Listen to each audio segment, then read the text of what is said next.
Кутмандуу күнүңүздөр менен урматтуу Манас телеканалынын көрөрмандары, сиздер менен биргеликте куттуу Рамазан жана биз бүгүн Азербайжан мамлекетине барып, анын эң мыкты делген тамактарынын бирин, ашканасынын сырларын сиздерге үйрөтүүгө аракет кылабыз. Бүгүн биздин студиябызда Калыс кандайсың? Жакшы, саламатсыздарбы? Бүгүн эмне жасайбыз? Бүгүн Азербайжан ашканасы, бүгүн сач деп аталмакчы тамак жасайбыз. Сач бул өзү сөз арабчадан келгенде жука темир дегенди билдирет экен да, жука чоюн темир. Же болбосо азыркыча айтканда мисалы үчүн сковородка десек болот. Бирок формасы мындан дагы жалпагыраак, жантайган болуш керек. Оттун үстүндө тамак бышат. Биздики бүгүн мындай плиткабыз болгон үчүн атайын ылайыкташылган жука темирде бышырылган эт экен да, мындай кыскача айтканда. Ооба, жаланган эт эмес. Муну койдун этинен жасалат. Жана ошондой эле койдун куйрук майы керек болот бизге. Куйрук майда кууруйбуз. Кууруп бышылат, жалаң. Бат бышат жана көптөгөн түрдүү жашылчалар менен жасалат. Анда эмесе баштай берели, этти кандай тууралабыз? Баштасак, биринчи куйрук май керек болот. Майдалап турап, буну сызгырып биз майын чыгарып алабыз. Майын алабыз. Канча кишилик жасап атабыз азыр биз? 4 киши, 5 киши. 5 киши. Урматтуу көрөрмандарыбыз, эскертип айта кетели, биз сиздер менен биргеликте ушул Орозо айынын ичинде түрк дүйнөсүнүн ашканасы менен тааныштырууга аракет кылып жатабыз. Жана бүгүн дагы Азербайжан элинин эң мыкты делген тамактары бул сач дедиң, э? Сач. Сач. Түрктөрдө да сач кавурма деген бар, ошого окшош окшойт, э? Негизи жасалма ыкмасы окшош, куурулуп жасалат. Ал эми кыргыз ашканасында ошого окшош барбы? Тамактар. Кыргыз ашканасында буга окшош жок деп айтсам болот, анткени мындай жашылчаларды, мисалга баклажан, помидор дегендерди биз көп колдонбойбуз да. А бул жакта биз этти жана жашылчалар менен чогуу биргеликте кууруп бышырылган тамакта. Демек биз азыр муну какшытып ысытып алышыбыз керек экен, майды. Какшытып ысытабыз. Майды атайын кичинекей кылып турадым. Жана куйрук майга. Муну эригенге батыраак болот. Куйрук майды салып, муну сызгырып, майын чыгарып алабыз да, кайра куйрук майдын калдыктарын алып коебуз. Азыр биз айткандай эле казаныбызды какшытып ысытып алдык. Азыр куйрук майды салабыз.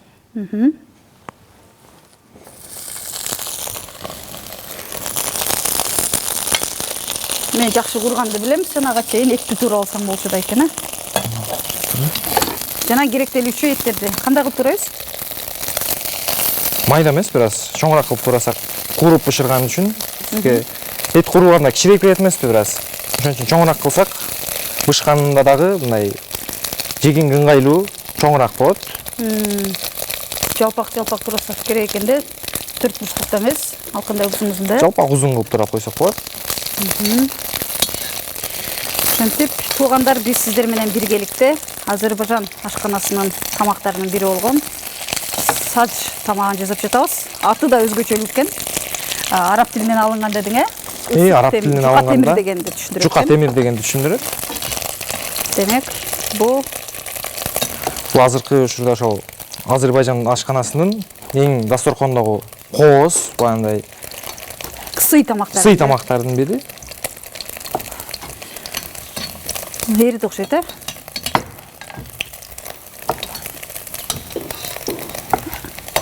Кой эти, уй эти баарынан жасай беребиз, э? Кой эти, уй этинен жасалат, бирок эң негизгисинен койдун этинен жасалат.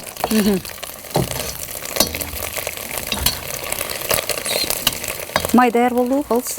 Жок, дагы аз калды. Дагы аз калды. Азыр болсо этти туурап жатабыз. Бул болсо ошондо биз этти жана жашылчаларды кошуп окшоштуруп туурап алат экенбиз, э? Жана этти качан салабыз? Азыр бул майдын сызгырдык. Бул эмелерин калдыктарын алып алабыз. Чыгарып коюшубуз керек. Муну бизге кереги жок болот. Бизге азыр ушул суюк май гана керек болот бизге. Демек, куйрук майды сызгырып алгандан кийин аны чыгарып алат экенбиз, э?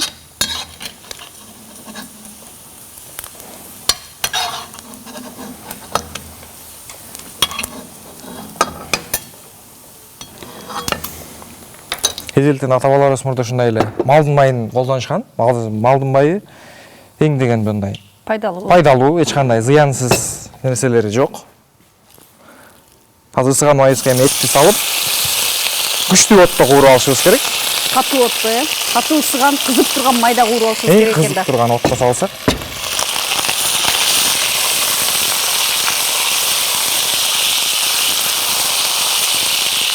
Канча мүнөткө куруп алсабыз кеде? Суусу чыкчакты же алабыз кеде, же муну үстүнө салабыз булардын баарын азыр. Азыр этти кууруйбуз.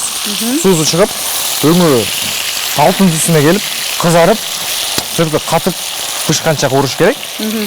Эт куурубачыбыз пиязды даярдап алсак, Керектелүүчү азыктардан пиязды туура эткенбиз. эт менен пиязды бирге кууруп алабыз.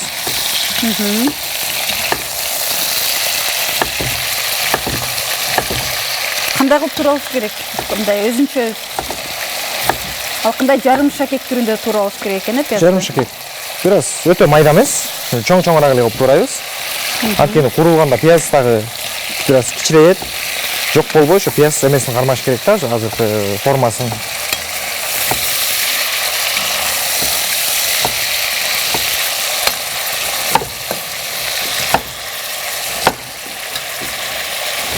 Ошондо пиязды кошуп атабыз азыр.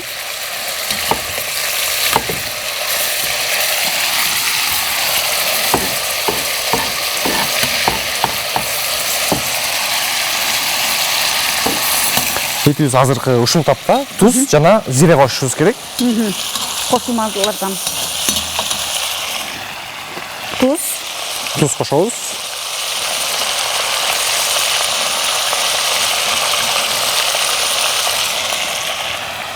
Зиренин азыркы менде майдаланылганы бар. Жана майдаланбаган данчасы дагы. анда кошуп. Көбүнчө майдасын кошуш керек. Анткени дегенде зире майдаланганда мунун жыты, аромат, ушул даамы өтө жакшы чыгат. Биз азыр ушурда экөөсүн тең кошуп алабыз.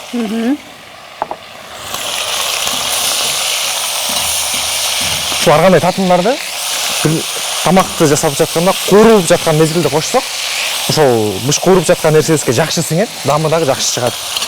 Бул сач тамагын жасап жатканда өзгөчө суга кошуш керек болуп кетет ушул маалда. Мунун өзгөчөлүгү ушундай болуп кетет. Өзгөчөлүгү ушундай. Этти куурулуп жаткан мезгилинде кошушубуз керек. Жана кара мурч. Жана кара мурч.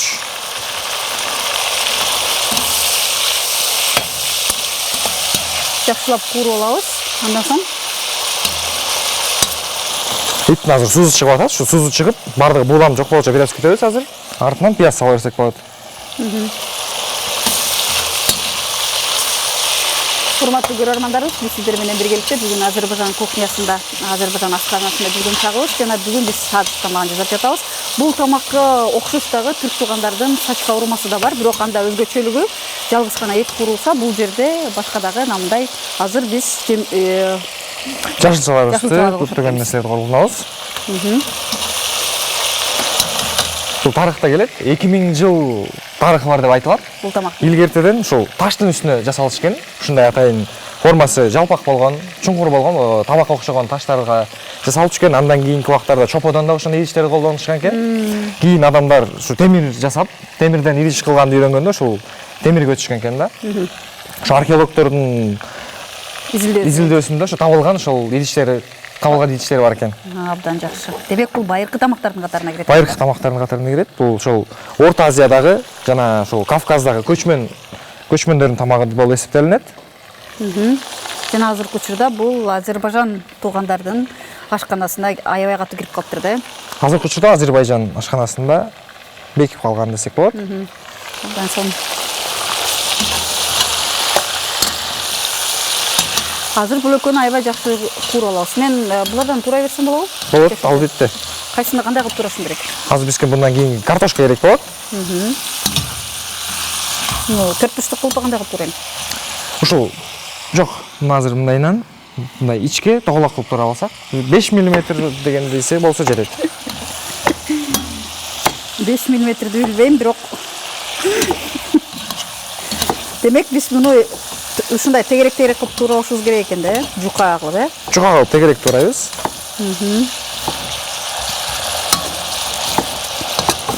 Азыр эт менен пиязыбыз пышкандан, куурулгандан кийин муну чыгарып алабыз да артынан картошканы кууруйбуз. Эки тарабына тең кызаргыча кууруп алышыбыз керек. Андан кайра аны чыгарып, баклажанды кууруйбуз. Баклажандан кийин болгарский жана помидорубузду бышырып алсак, артынан бардыгын бириктирип, кайра бираз демдеп бышырып алабыз дагы. Анан уже ашыбыз даяр болот. Тамагыбыз даяр болот экен, жакшы. Демек, Бардығын ушундай ичке тууралап экенбиз да, тегерек формасында. Барлыгы ушундай формада болот.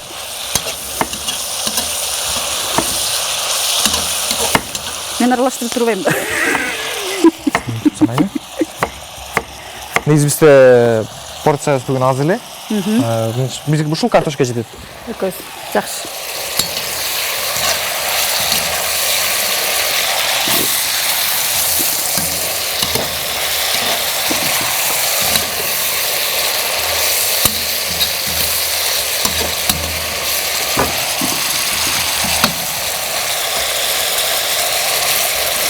Майда бөлүшүлөрүн колдонбой эле коелу. Бизге бир аз көп болуп кетет экен.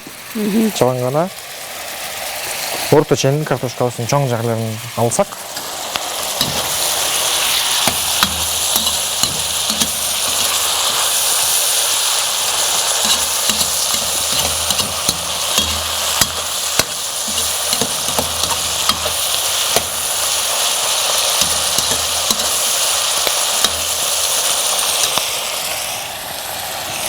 Картошкасын качан салат? Кезекте этибиз 30 жай болгондуктан этибиз бир аз күткүрөбүз.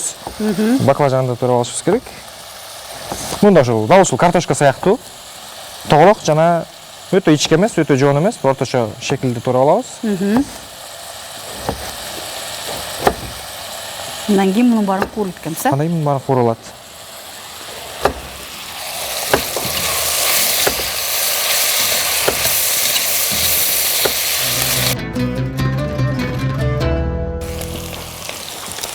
Азыр этибиз курулуп даяр болду. Муну азыр башка бир идишке чыгарып алышыбыз керек. Баарын өз-өзүнчө кууруп алабызбы? Калыс? Баарын азыр биз өзүбүздүн шартка байланыштуу өзүнчө кууруйбуз. Тамакты ушинче жасаш керек негизи. Абдан жакшы. Урматтуу биздин замандаштарыбыз, биз сиздер менен биргеликте бүгүн Азербайжан ашканасындабыз жана сач жасап жатабыз. Анда өзүңүздөр көргөндөй этти жана пиязды ушундай кылып жакшы алтын түстө кылып кууруп алгандан кийин аны бир табакка чыгарып алып, бир идишке чыгарып алып, картошканы жана баклажанды кууруйт экенбиз.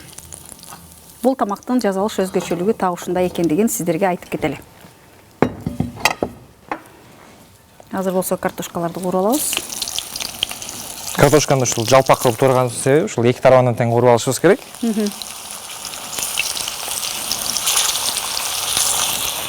Картошка фри сыяктуу Ооба. курулушу керек экен да. Курулуш керек эки тарабынан тең.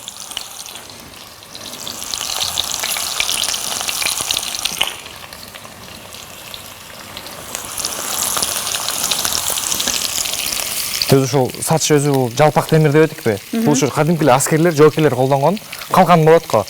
Ошондой формада болот да.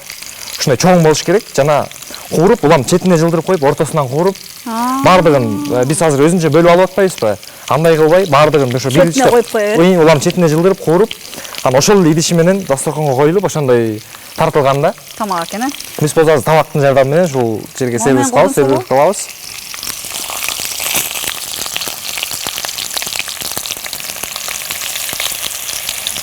Азыр болсо илгеркилерди элестетип кеттим мен. Калканга бышырып алып анан душмандар келип калса эмне кылабыз?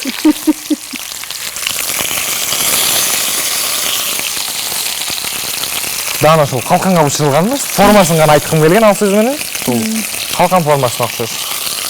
Ай, колум күйүп кетти.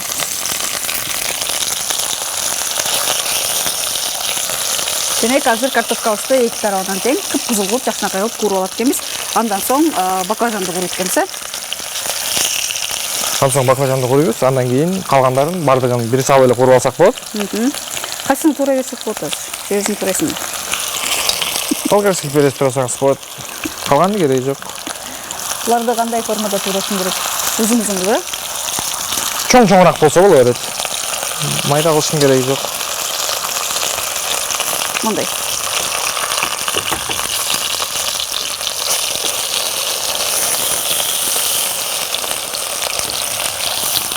Сары турасың.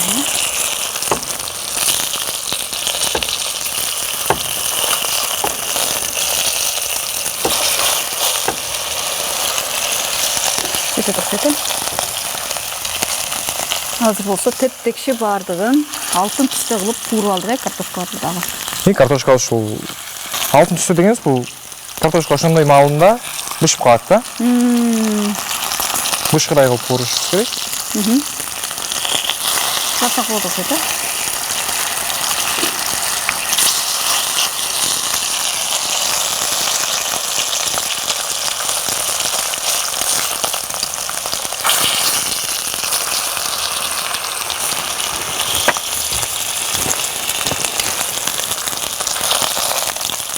Dayar oldu.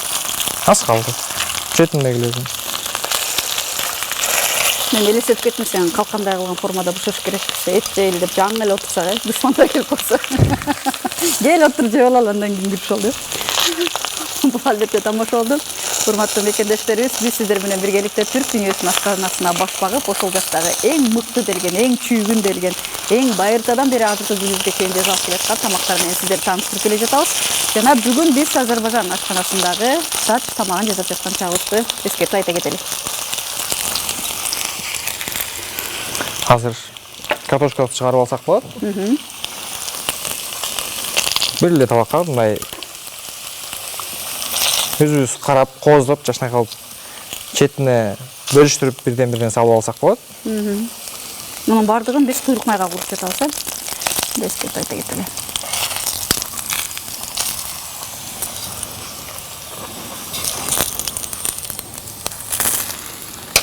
Эми баклажандарды салып коюшсуң. Эми баклажанда куду ушул картошкадай эки тарабынан тең кууруп алсак болот, бирок баклажан картошкадан дагы батыраак бышат.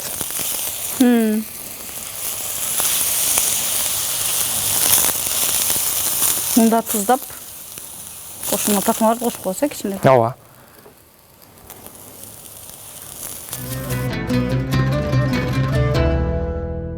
Азыр ушул баклажандарыбыз даяр болуп калды. Буларды кайрадан чыгарып алышыбыз керек.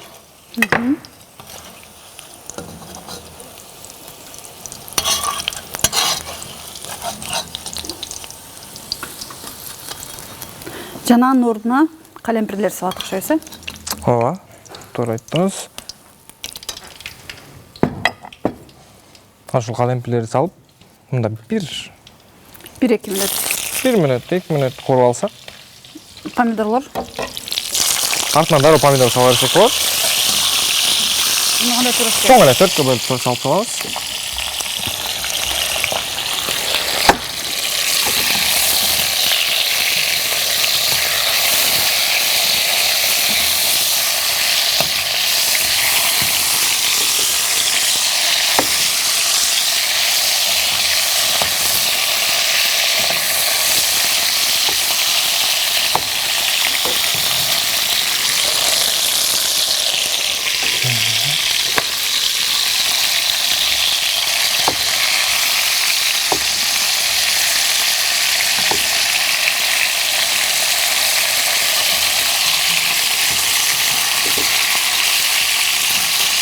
Болгар калемпирлерин жана помидорлорду кууруп алат экенсиң.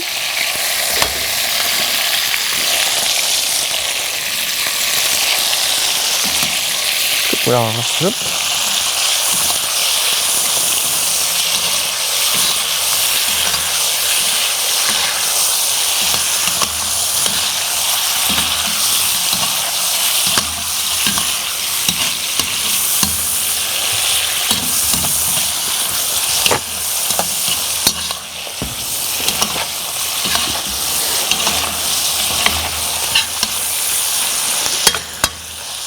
Туз калемпир саласың. Бир аз туз жана кара мурч салып алабыз. Жыты сонун иштен баштады го. Сонун тамак болчу деп жатат, өзгөчө жашылча менен этти куургандар жакшы көргөндөр үчүн бул тамак сонун болчу да экен. Демек помидорлорду ушундай чоң-чоң эле туурап коет экенбиз да, суусу чыгып. Ооба, чоң-чоң эле болсо бул өзү эзилип, суусу чыгып кайрадан жакшы болот.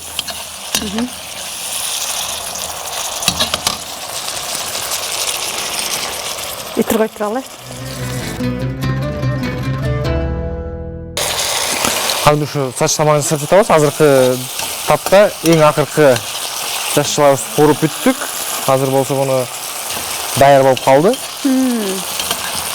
Азыр чыгарып алабызбы? Казандын үстүнө чыгарып алабыз.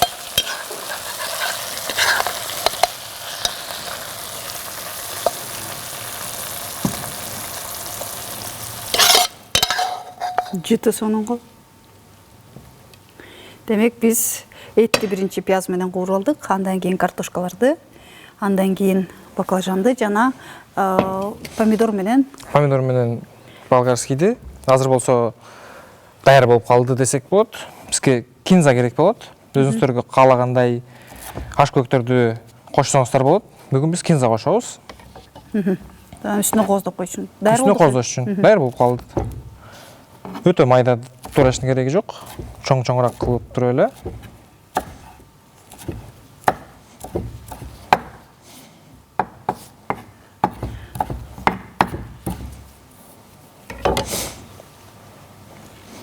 Менен тамагыбыздын үстүнөн себелеп, кинза менен кооздоп коебуз. Биздин бүгүнкү Азербайжан ашканасындагы сач тамагыбыз ушинтип даяр болду. Бул ушинтип бир табакка чогуу коюлуп, дасторконго ортого коюлчу тамак. Жана муну Азербайжанда анар менен да кооздоп коюшат. Үстүнөн анар себелеп койсок дагы жакшы даам менен мындай көркү дагы ачылат. Сон Эми осуйуп көрүңүз. Сону тактайыңдар. Азыр болсо, урматтуу биздин замандаштарыбыз сиздер менен биргеликте эң сонун жерине келди окшойт. Негизи бул тамакты ар бир үйдө, ар бир үй бүлөдө, ар биринин мисалы үчүн негизги азыктар ушулар, жаланган ушундай жасалыш керек деген бир мыйзам же бир эчтеке жок. Каалагандай алмача, кошумча кылып, өзүбүзгө жаккандарды кошуп, мисалы үчүн кээ бир адамдарга бар, баклажан жакпайт, баклажан жешпейт. Анын ордуна башка нерсе кошсок болот. Ар бир үй бүлөнүн өзүнүн рецепттери болот да, мындайча айтканда.